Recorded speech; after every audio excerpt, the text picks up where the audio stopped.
Hi, I'm PV. I do voice acting, and I like comic books.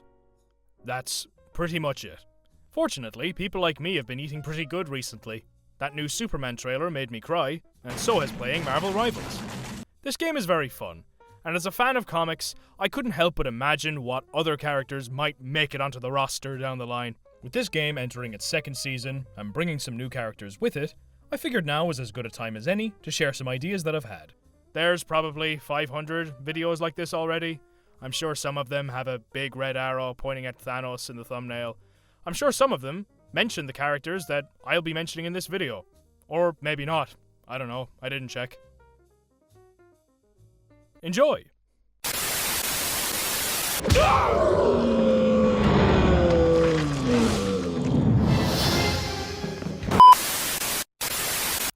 After I heard an interaction between Iron Man and Spidey mentioning a certain insect-based hero, Hank Pym gets all of his news from insects. And saw that leaks said Ultron will be coming to the game down the line, ideas about what it'd be like if Ant-Man was added to the game naturally started popping up in my head like they were hit by a Pym particle. I feel like the Hank Pym version of the character makes the most sense here.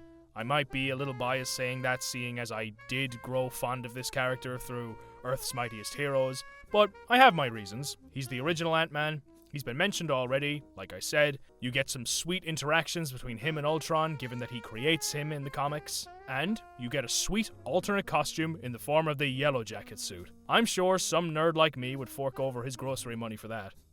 I went back and forth on what class Ant-Man should be, but I settled on him being a Vanguard. Here's an idea for his moveset that I quickly put together with my expert Photoshop skills. What the hell is even that? For his abilities, I took influence from the bioenergy blasts that he's able to fire from his gloves as Yellow Jacket, and gave him short-range blasts that he can fire from his fists. They have spread and auto-reload when not in use. If you've played Overwatch, imagine them functioning similarly to Doomfist's primary. Yeah, there's gonna be a lot of Overwatch comparisons in this video. I mean, are you surprised? The game hasn't been shy about borrowing from Overwatch so far. I say that in a good way. Now comes the fun stuff, the abilities. The stuff that makes Ant-Man, Ant-Man. He has the ability to shrink and grow on command. When he grows, he's slower, but the amount of damage he takes is reduced significantly. And when he shrinks, he's harder to hit and small, but more susceptible to damage as a result. He also gains a second jump where he flies on an ant. Growing would of course be the optimal way to defend your team, just getting in front of them and tanking the damage. While shrinking would be good for fleeing, flanking, and just getting yourself into a more optimal position, albeit taking a risk because you're making yourself squishier.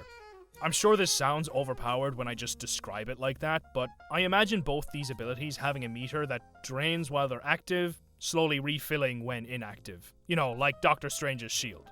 But if that sounds like it'd be too broken, then they can be both mapped to the same meter, with growing and shrinking both drawing from it.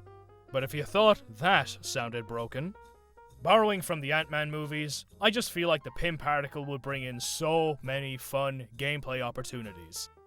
Throw it at an enemy, and if your aim is true, it'll hit them and either shrink their model a bit and reduce their damage, or increase their model size and reduce their speed. It would kind of function like Spider-Man's web pull, where if you miss it, it goes on cooldown until you can throw it again. Now I know this concept I have here has both particles being separate abilities, but I personally love the idea of this just being one ability with a random effect. I feel like this kind of reflects Hank Pym's personality, you know, like how the game reflects Banner being the nerdy scientist, Tony being the egotistical genius, Mr. Fantastic being the intellectual one, and Hank Pym, well, he would just be the mad scientist. I'm sure some people hate the idea of not being able to exactly predict what the Pym particle will do, but hey, it's not like this video is real. We're just having fun here. But let me know in the comments what version you think would work better. I'm curious. Moving on to his next ability, he also has an ant trap, as I like to call it. This ability allows him to send a swarm of ants burrowing into the ground at a point he chooses. If an enemy walks onto this spot, the ants burst out of the ground and cling to them. While the ants are clinging to them, they'll do chip damage over time while they're on the enemy. But they can be swatted off if the enemy just kind of, spams their primary. A pretty simple ability, but, one with a bit of utility. And I couldn't go any further without mentioning his team-up ability. If Spider-Man is on the same team as Ant-Man, Spider-Man will lend Ant-Man some webbing, and now, when the Ant Trap ability is triggered, the ants that burst out of the ground and cling to the enemy will now also slow them down. Now for his ultimate. Ant-Man grows to a gigantic size and raises his foot as ants gather around it. Press your primary fire again, and he brings his foot down, releasing a shockwave on impact that scatters ants onto all those who are caught in the shockwave.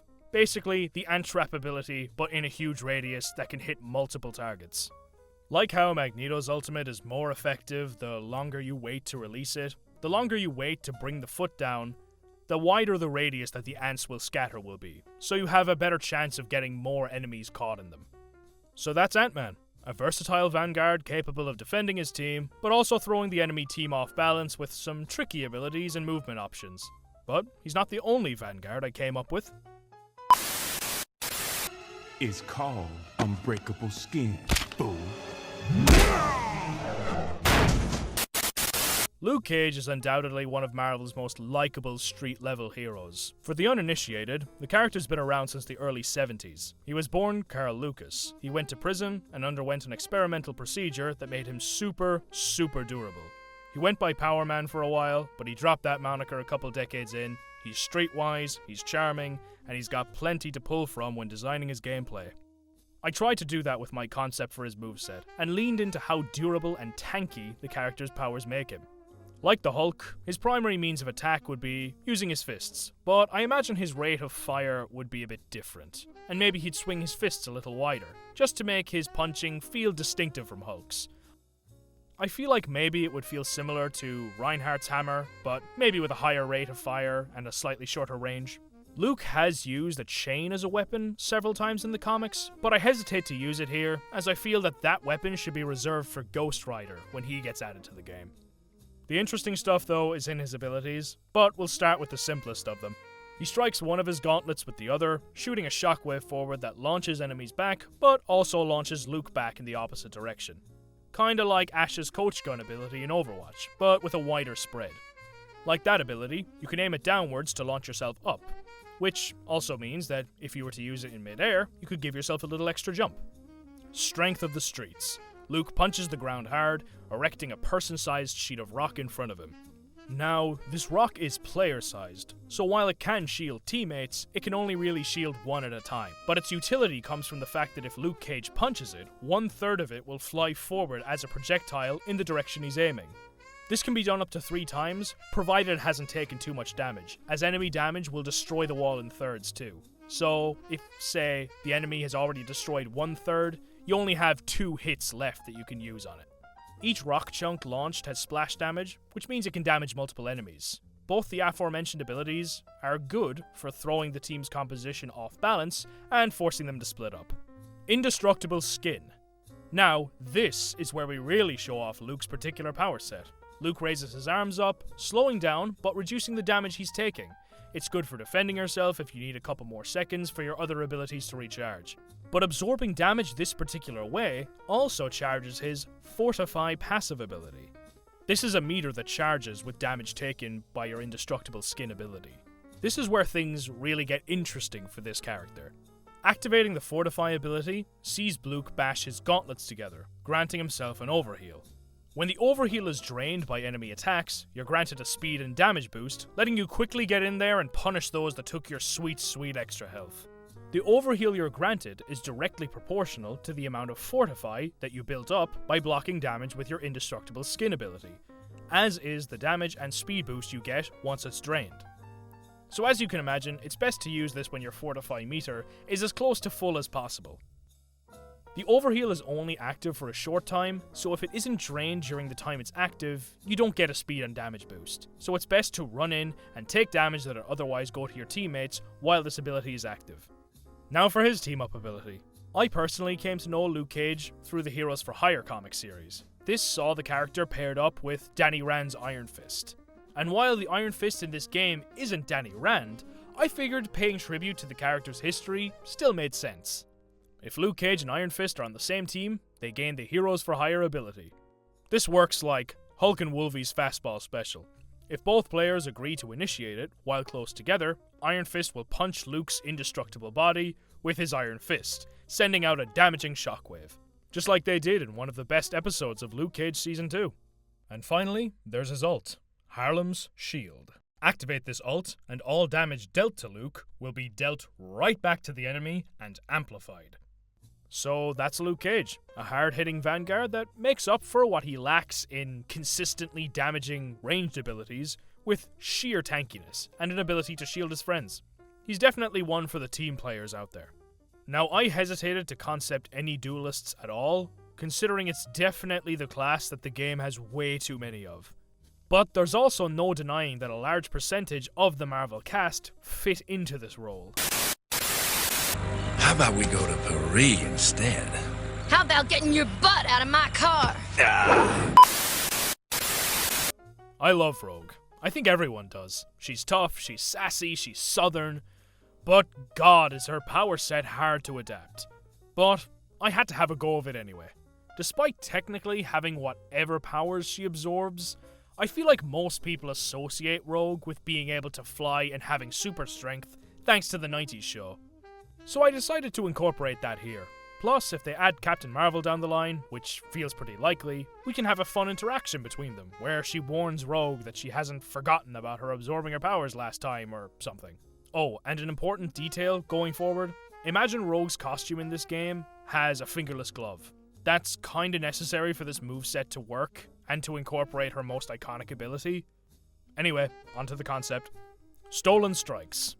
This attack is a melee ability where she swings her fists. Each hit lunges her forward slightly, giving her a little bit of reach. Each one of her punches has Kree energy that arcs off of her arms when she swings them. The energy itself does damage, but the sweet spot is the fist itself, so you want to get in as close as you can. I feel like this separates Rogue enough from other melee heroes, while also staying true to her personality. Rogue isn't afraid of a brawl, and the way the damage on her primary works encourages you to do the same. The version of her kit that I have concepted here gives her a lot of movement options. This ability allows her to dash forward through the air and then fly freely for a short time, basically Echo's flying ability from Overwatch. I also gave her an ability that allows her to quickly fly to the left or right, an ability that will be effective for dodging and staying unpredictable in a fight, which I am of course calling Southern Strafe, because you can't stop me. Her main offensive ability is Flying Fist. Hold the button down to charge up a punch that sends you flying forward in the direction you're aiming. The longer you hold, the further you go. When used in the air, it suspends you there while charging. If it hits an enemy, it launches them back, and if they hit one of their teammates while flying back, it damages them too. Think of it kinda like Superman's punch in Multiverses, but in a 3D space. Multiverses. We hardly knew ye. Another one of her offensive abilities is the Absorbing Tackle. You fly forward with limited ability to steer left and right. If you make contact with an enemy, you grab them and steadily drain health from them as you go, granting it for yourself. At the end of the tackle, or when you reach a wall, Rogue slams them into the ground and jumps back a bit. Yeah, this is basically the Reinhardt charge if it gave you heals. I feel that the tackle should probably slow down when Rogue actually grabs the enemy, because if Wolverine and Jeff have taught us anything, it's that abilities like this will always be used in the same way. But maybe I'm just being a coward and need to let the animals be animals. Now for the ability that truly makes this character Rogue, Power Steal. If you get in close, you can activate this ability and steal an ability from an enemy, doing a little chunk of damage to them in the process. That ability will now be mapped to the button that Power Steal was mapped to. Meanwhile, on the enemy side, their ability that you stole from them will be forced into a cooldown. Rogue loses the stolen ability after she uses it. For example, if she steals Spider-Man's uppercut, she can use it the 2 times that Spider-Man can, but whereas when Spider-Man does this it recharges, for Rogue it disappears. And now she has to go steal another ability. This is an ability that would obviously need some testing and balancing. You need to make sure that the ability she takes from each character isn't one that completely breaks her character or makes her OP. But ignoring that, I feel like her movement options would allow this ability to be effective. You can get in close, steal the power, and then put some space between you and the enemy. Oh, and just a side note, I would love if Rogue had unique dialogue, kind of imitating and mocking the hero whose ability she's using when she uses it. Look me in the eyes and tell me you don't want that now that I've suggested it. Especially if they got Lenore Zan back, I mean come on.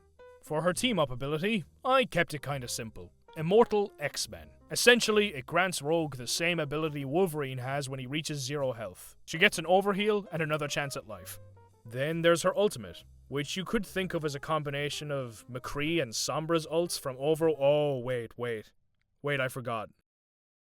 His name's Dave now. Anyway, both of those ults combined.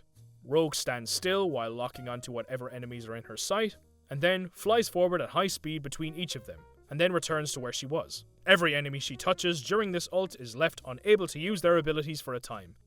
Maybe just their offensive abilities though, because, let's face it, Spider-Man really has a hard enough time as it is without us taking his web swinging away too.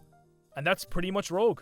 She's a short-range duelist, but makes up for that short range with plenty of movement tech and some unique abilities that can heal you up and grant you extra offensive options. And that's all the character concepts I'll be diving into for this video.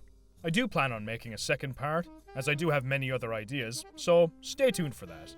I also want to acknowledge the fact that this video doesn't really address one of the biggest problems with Marvel Rivals' roster, that being that compared to the amount of heroes that are on the roster, there are barely any villains. I've already given a great deal of thought to which villains I'd love to see come to the game in the future, but I feel like that's best left for a different video. Let me know if that's a video you guys would be interested in seeing. I've got lots of ideas. But on that note, I think I'll leave it there. Thanks very much for watching. Now go out there and do what Marvel Rivals players do best, kings.